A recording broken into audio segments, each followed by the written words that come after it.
Assalamualaikum warahmatullahi wabarakatuh. Saya Anggun Marcelina, perwakilan dari kelompok 1 akan menjelaskan tentang produksi dan rancangan usaha Heboba dalam pemenuhan salah satu mata kuliah TFBA.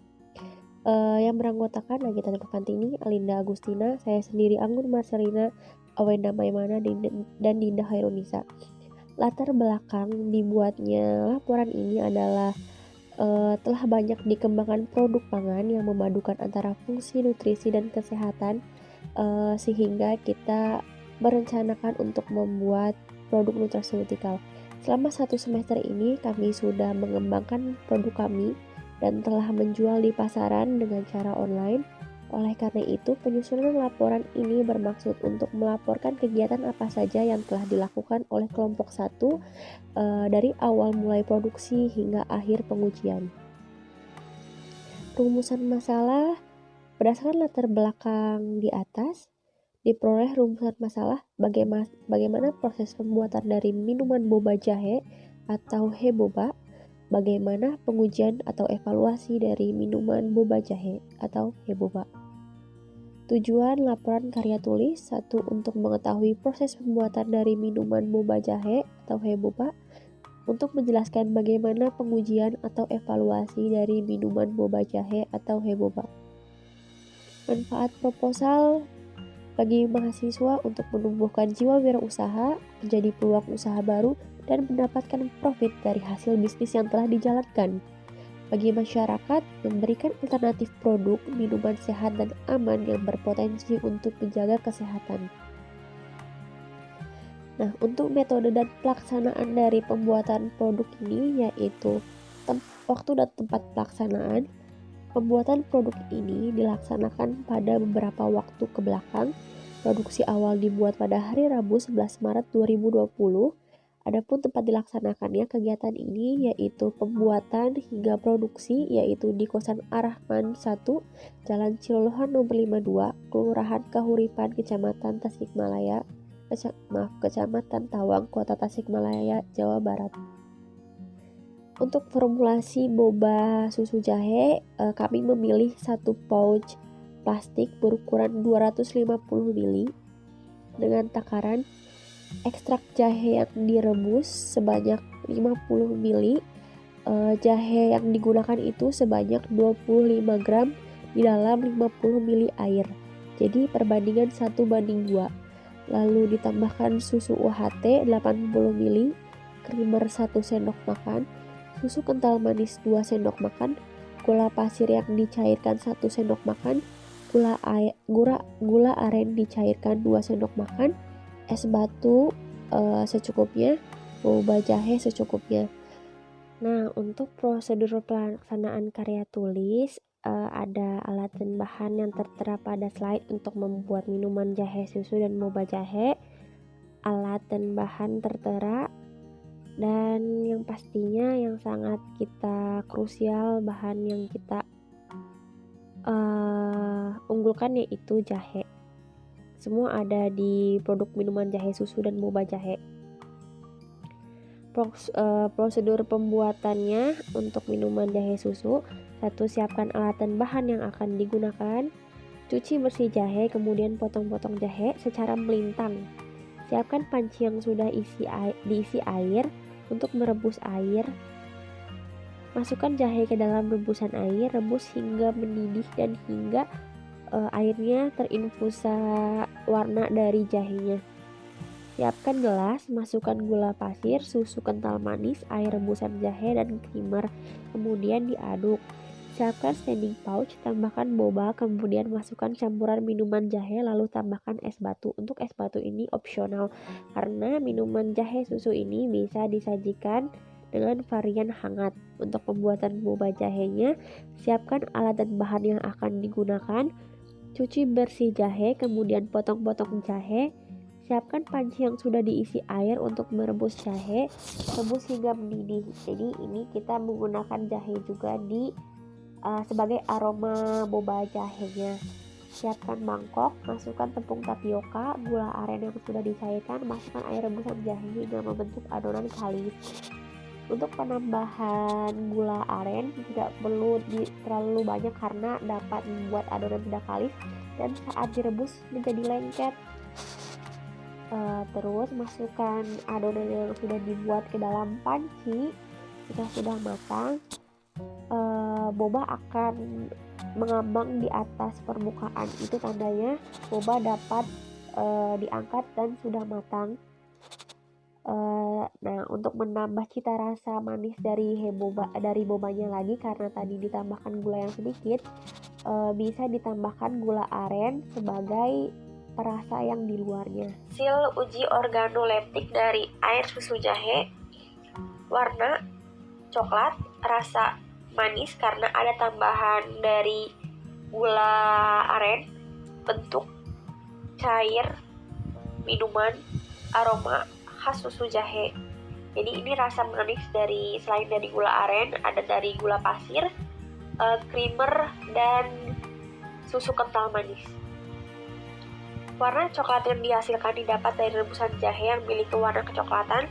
Untuk rasa yang manis dihasilkan dari gula, susu kental manis, dan aroma khas jahe. Boba jahe warna coklat, tekstur kenyal, bentuk bulat, aroma khas jahe. Warna coklat yang dihasilkan berasal dari gula merah yang dikaramel atau dilelehkan, lalu dicampur dengan adonan tapioka. Jadi, ini menggunakan pewarna alami dari jahenya sendiri. Bentuknya yang bulat dikarenakan bentuk khas boba yaitu bulat kecil-kecil. Untuk aromanya khas jahe didapatkan dari perebusan boba menggunakan air jahe dan pada saat membuat adonan boba. Hasil uji pH menggunakan pH meter yaitu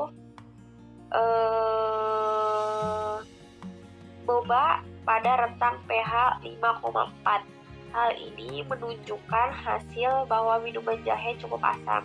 Hal tersebut terjadi karena pada saat membuat minuman jahe menggunakan gula aren yang memiliki rasa asam. Jadi pada saat pembuatan dan pengujian pH ini kami salah menggunakan gula arennya, yaitu gula aren yang memiliki kualitas yang buruk sehingga menimbulkan rasa asam pada jahenya. Saat membeli gula aren yang masih segar, minuman membuat jahe ini menjadi enak dan tidak ada rasa asam. Dan setelah kami uji coba lagi dengan menggunakan gula aren yang baru, rentang pH yang didapatkan 7,2. Berikut adalah prosedur pengujian angka lempeng total. 1. Siapkan alat dan bahan yang akan digunakan saat melakukan pengujian ALT. Pembuatan media yaitu PCA untuk penanaman mikroorganisme.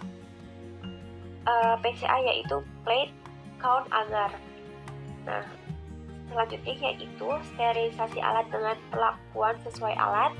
Jadi untuk alat yang tahan panas bisa di autoclave, untuk alat yang tidak tahan panas bisa di oven.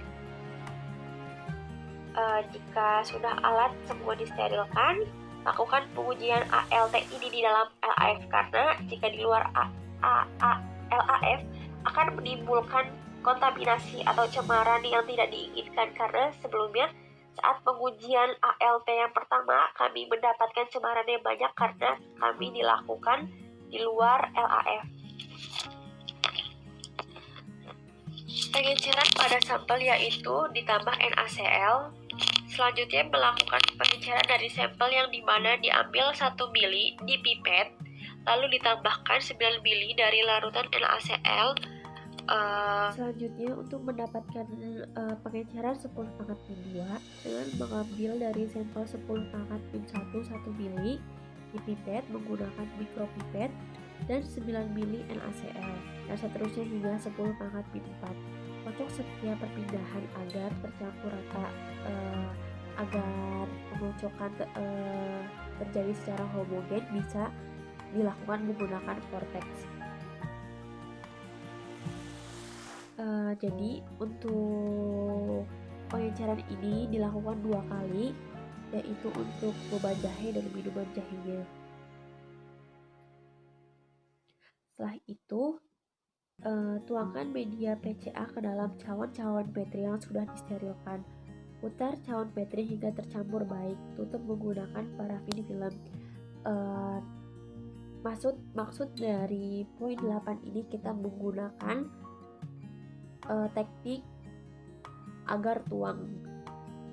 Jadi agar tuang adalah teknik mencampurkan sampel dengan PCA saat PCA belum keras.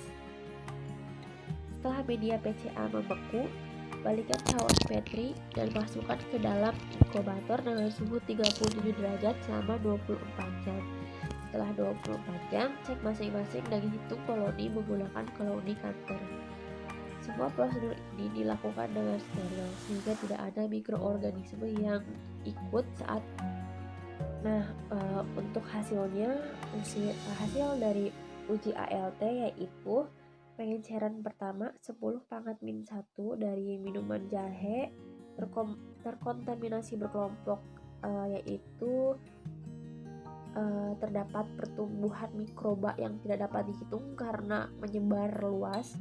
Pengenceran kedua 10 pangkat min 2 tidak ada. Pengenceran ketiga 10 pangkat min 3 tidak ada. Pengenceran keempat 10 pangkat min 4 tidak ada. Dan untuk hasil dari boba yaitu pengenceran pertama 10 pangkat min 1 terdapat 1 koloni, yang berarti dihitung dengan faktor pengenceran yaitu 1 kali 1/10. Maksudnya 1 dikali 10 karena ini pengencerannya 10 pangkat min 1, berarti didapatkan 10 koloni. Pengenceran kedua 10 pangkat min 2 terkontaminasi berkelompok. Pengenceran ketiga 10 pangkat min 3 tidak ada. Pengenceran keempat 10 pangkat min 4 terkontaminasi berkelompok. Akan tetapi hasil tersebut masih dalam ambang batas karena koloni yang teridentifikasi yaitu kurang dari 10 koloni, sehingga produk yang kami produksi layak untuk dikonsumsi. Untuk kontaminasi ini tidak terjadi secara konstan pada pengenceran yang terkecil seharusnya, karena mungkin terjadi kesalahan atau kontaminasi saat penuangan ataupun pemasukan agar, jadi hasilnya tidak konstan. Di saat pengenceran pertama hanya seperti contohnya di boba, pengenceran pertama hanya 1 koloni, dan di pengenceran keempat terkontaminasi berkelompok yang seharusnya tidak ada kontaminasi. Sekian presentasi dari kelompok 1. Terima kasih atas perhatiannya. Wassalamualaikum warahmatullahi wabarakatuh.